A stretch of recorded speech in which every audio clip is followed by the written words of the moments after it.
let me start the Q&A with turning to Hermann, our first speaker. It was really interesting to see to what a degree EY has embraced digital, in that digital isn't just a department on the side. Digital's, I think, infuses everything, was your definition. In terms of the audience we've got here today, what are the 3 things that you think an audience should be doing to maximise the digital opportunity? So I think from my perspective, right, it has to be pervasive. It has to be sort of everything you do.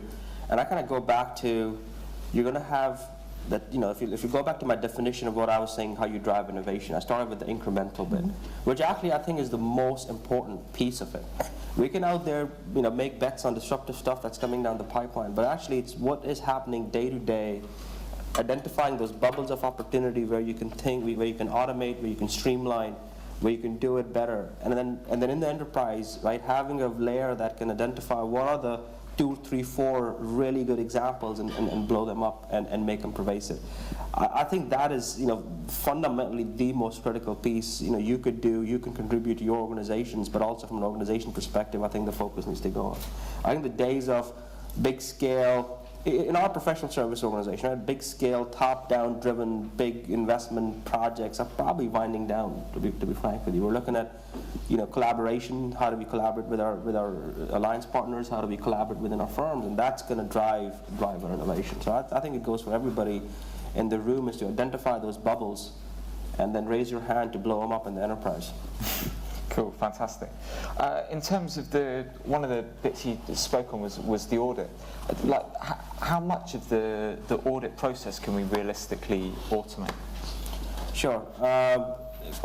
Get that question all the time, and I know the economists put up a crazy stat of like a high probability of accountants being audited. It was like, they were like 90, it was over 90% probability, and I got a lot of chatter when that came out, to be frank with you. I kind of break it down, right? So when I think of an audit, right, what are our clients paying us for?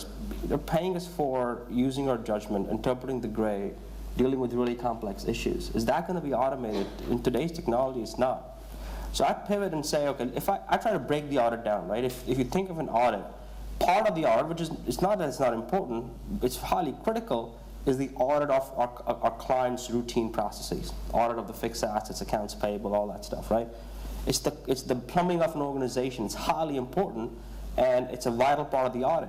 Can we go and streamline that audit? Can we automate more? And I think you have real opportunities even with today's technology. Then you contrast that with the really complex, really judgmental areas of the audit where, right, high degree of judgment and skills are required. I don't see it quite yet today, but obviously with future technologies, with AI, etc., you can see a movement in those areas. So I try to bifurcate between the routine and the complex parts of the audit. If it's compliance, check the box, routine, yeah, there are opportunities to streamline, but that's what we want to do, right? We want to automate those so we can focus our people's time and energy and effort into the high risk, high judgment areas. That's what our people want to do. So we'd be hugely sort of promoting that. So the bit that only humans do, the bits that only humans can do. Absolutely. Right. So that's interesting. Were there any questions from any of our audience for Hermann? No. Come on, someone can be brave. Yes, please.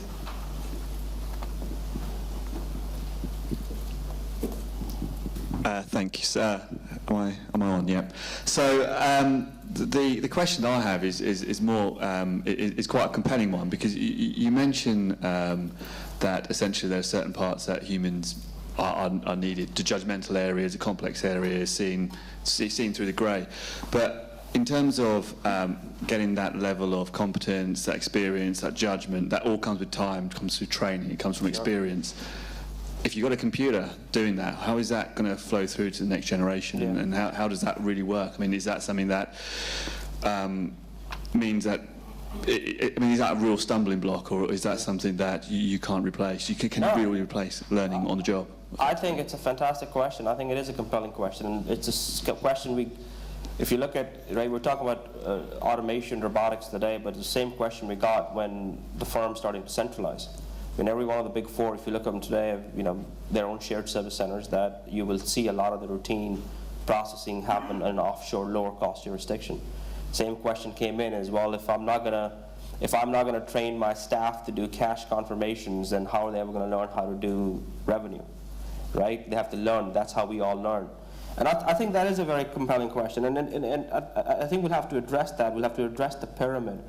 And the way I kind of envision it is, our staff are going to have utilities.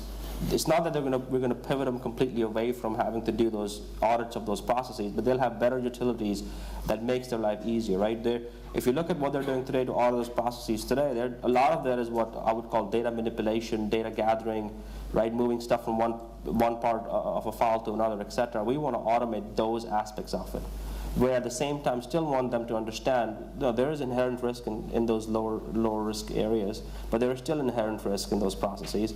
We want them to understand those inherent risks and how you mitigate and how you design audit programs against those risks. But at the same time, give them utilities no different than 25 years ago, right? You don't imagine a world with no Excel. Excel didn't all of a sudden eliminate jobs for us. It just made it more seamless. Brilliant, thank you. Any other pressing questions for Hermann before we move on? Great. So was there a question? Sorry. Let's turn to Omar. Obviously, we spoke about social media. I see a few people have tweeted with the revised hashtag already. Thank you very much. If we could have some more tweets saying about how great the conference is and what you've learned, that would be fantastic.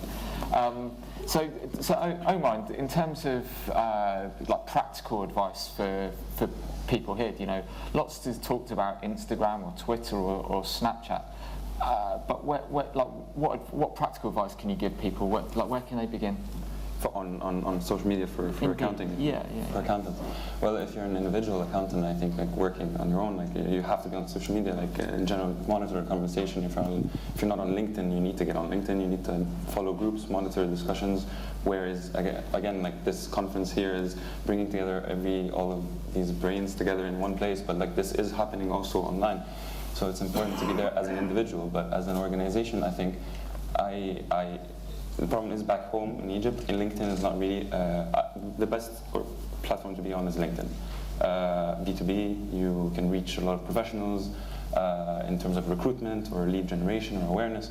But also, so back home, we don't really use LinkedIn because the pool of people on LinkedIn is not really huge. But if I was working here, I'd definitely recommend LinkedIn. Facebook also is a great way to, because people are on social media, they are working in organizations, you can target people advertising-wise. The Facebook platform is really strong. You can target professionals, you can also target industries, you can target interests.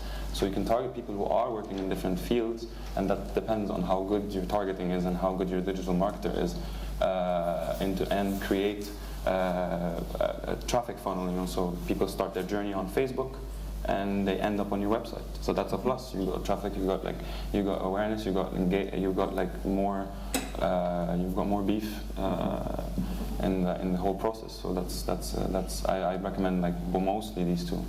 Very good.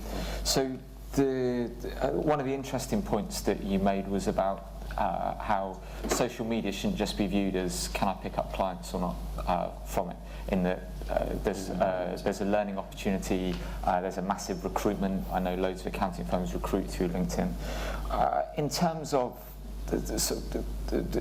accounting firms, accountants, how can you quantify the amount of time? How much time should someone be spending each week or each day or month, or how much budget should they allocate to social media?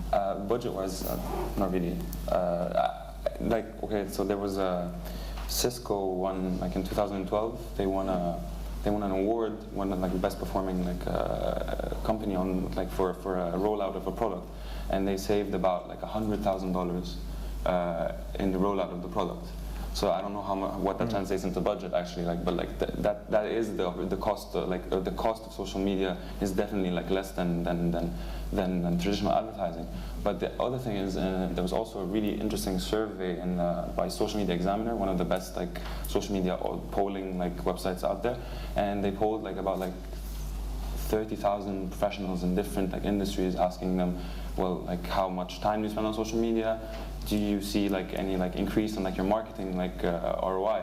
And almost 70% responded with a yes, and that it takes about if you have a team that spends about 6 hours, or like one person or whatever, how good that person is, spends 6 hours a week monitoring, optimizing, creating advertising on like different platforms, you can see the concrete like ROI. But again, these numbers are always, you know, like tentative, and like it depends on the organization, how well they're creating, like their team is in place, or like how well that team is. It's about having a strategy and a robust policy. Strategy is no willy-nilly, you know, it's just like something you put together. So. Cool, thank you. Were there any questions from the... Yes, please, for Omar. Could I have a microphone down here, please? Omar, Omar, you mentioned, we talked a little bit about sort of keeping your staff in control when they're out there in the wild west of social media. Yeah. Can you talk a little bit about how you can actually do that? It's a very delicate matter, right, as well, sort of reaching into the personal side of the employees. I think Faye can also like answer, because like regulation, like how social media regulation like is in place for like different companies. But like if you have a social media policy, first of all, I said I'm not a fan of having anyone like access like pages or like different accounts, social media for like different for an organization. You need to have a team. That team is in charge, and that's it. But if you do leave it up to like your accountants, like or your employees to sort of like go in and like respond or monitor or whatnot, like I think it's important to say there are guidelines of what not to say, what to say, and I think they differ for organizations. I personally am not working in this at all. Like I did this research and this presentation in order to like talk to an audience, and not really, you know, like it's another subject like that's not interesting. So, but I think if you do have like employees, like it's the same thing. Like if you instruct your employees on like cyber security, and it's a session, you know, like and it is sort of boring for both sides, like social media and cybersecurity for employees. But like at the end of the day, this needs to happen all the time. You need to like have people that educate your staff on like what it's important. Like you cannot go in and like comment on a product or a post about a promotional post and as an employee and positively comment on it, because it's a bit like it's unethical. So there are many things to do, but I think the experts like can answer this better than me. Very good. Thank you. That's very interesting. So just in the interest of time, we'll move on to Dave, Scary Dave, as I'm going to call him now. So to take some of your presentation, David, into more practical terms, some of us here will have been involved in or affected by the recent Yahoo debacle. So approximately 500 million accounts were hacked, and if I remember rightly, they kind of hid it for a couple of years. Well, they weren't even aware of it for a couple of years, which is, I'm not sure which is worse. And this is perhaps more common than you would think. There was a research done late last year by a reputable organization. They looked at a number of data breaches that have happened over the past couple of years, and they, on average, it's about 185 to 190 days passed between the time when the initial incident took place, when the attackers got in to a company's network, and the time when the team discovered it, or the time when the company discovered this had taken place. By which time your data's all been sold over so many times it's no longer valuable, and creates knock-on problems in a variety of ways. Now, I'm not going to ask for a show of hands about how many people reuse passwords, but if I were to if I were to compromise your LinkedIn account, how many other accounts could I also get into using the same password or a very small variation thereof? And the answer is too many. So this is a real challenge, especially when perhaps we use the same password for our work laptop as we do for personal things as well. Sure. The main challenge I see for organizations is putting this into its proper context as another area of risk that needs to be managed. And the tendency is to kind of oscillate between two extremes. On one extreme you have big headlines about data breaches taking place, and a senior manager or an exec will read that and think, oh my God, what if that happens to us? And then the other extreme is waiting until something bad like that happens to actually do anything. So you have long, perhaps prolonged inaction on one hand, and then when something bad happens to your competitor, then there's a flurry of activity and perhaps an overreaction. Here's X amount of resources to go fix a problem, make it go away. Yeah. And so somewhere in the middle there's a sensible risk management, kind of risk assessment process that needs to happen that in many cases isn't happening because the problem appears too technical. And that's only a small component. There's a whole risk and governance process that would be familiar to many in the room that has nothing to do with ones and zeros and malicious code. And so it's, in many organizations there's a gap between the technical team and senior management.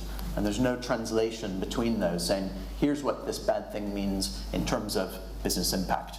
It means nothing, very little to us, don't worry. Or you maybe need to think about investing in the future. Yeah, so how do we fix this? Because it is something that, it is I joke about it, but it's a scary subject. But the risk of reputational damage, as much as anything, is absolutely huge. You wonder whether, Yahoo weren't having a great time anyway, but you wonder whether they can come back from this.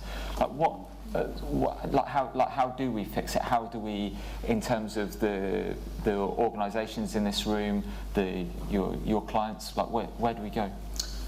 I'd probably start by having a plan for when things go wrong, because in any medium to large organisation, you will suffer an incident at some point, eventually. And whether it's headquarters or some subsidiary, some affiliate halfway around the globe, something will happen. And there needs to be some sort of crisis management process in place to deal with that. And more often, we're seeing legal teams start to get involved in this process to advise senior management of when legal and regulatory considerations will kick in and things they may have to think about. Some of the incident response process can be done under legal privilege, so meaning that they may be able to notify the regulator slightly later than would otherwise have been possible. And then there's some technical considerations as well. The regulators are starting to look, and they're making a distinction between a data breach that happens to information that's not encrypted and information that is encrypted. So they're saying, if the information's encrypted to these particular conditions, then actually you don't need to notify the individuals whose data was lost, because it's encrypted strongly enough that there's no expectation that it's going to be accessed anytime this century. On the other hand, if it's unencrypted, then things really start to hit the fan and it gets messy. So there are some technical considerations, but a lot more of this is starting to sit in kind of a classical risk assessment framework than companies might otherwise imagine. Fascinating. Were there any? Yes. Sorry. I have a question in respect to the third-party security that you mentioned earlier. I'm just wondering if it's actually recommended.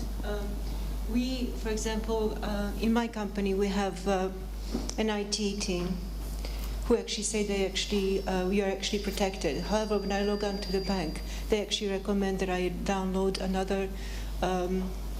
another software in order to protect me even further. Would you actually recommend that? At an individual level, it would be advisable to have some sort of security software on your computer, just to at least have the ability for it to scan the kinds of things, the web pages that you're surfing to, or the documents you're downloading. Some of this would come as part of the package that your bank would encourage you to download and often offer for free. So it's better than nothing, yes. Okay, brilliant, thanks. So I'm conscious of time and really keen to speak to Faye. So Faye, you obviously spoke about the 7 key quotients in your presentation. In your opinion, where's the priority? Which is the most important? Oh gosh, that's a very difficult question. Like I said, there isn't one that we have priorities over. I think we as individuals need to think, what role are we in? What role are we playing? Where the priorities need to lie. But I think at the core of it, it's still our technical, and very much more in the future is our ethics. Because I think, like I said earlier, society expects an ethical way of doing business. And who has probably the most ethical background in a company? It's probably us as professional accountants or as accountants. So in terms of which has a priority, I can't really tell. It really depends on what role the person is in, is he CFO, finance director, what industry they're working in, could be from somebody creative, IT, down to financial services. But then there needs to be a balance of all those 7 qualities moving forward. Sure, and obviously some of them are, so the technical quotients, like long established, organisations such as yours have exams, qualifications. In terms of the digital quotient, this is quite a relatively new thing really, and something that affects all of us and everyone that works in our organisations. Is this sort of like are the kids at a massive advantage here, or how do you see it? Well, they do and they don't. I think we also have experience, so I don't think you know, as not as the youth will probably be more agile in terms of the way they play with apps, Tinder, whatever you want to, you know, whatever they want to do. It's easier for them. You know, I'm speaking from clearly my personal opinion here. It's very different for me. And for us, it's using the experience, right? When you put something on Facebook and you sign up for Facebook, do we realize that you're actually sending those rights to Facebook and you can no longer take them down? How have we actually read the fine print? And I think through our experience and our skepticism, which we built through experience, we can actually share. So there could be a reverse mentoring and sharing of knowledge and experiences. Brilliant.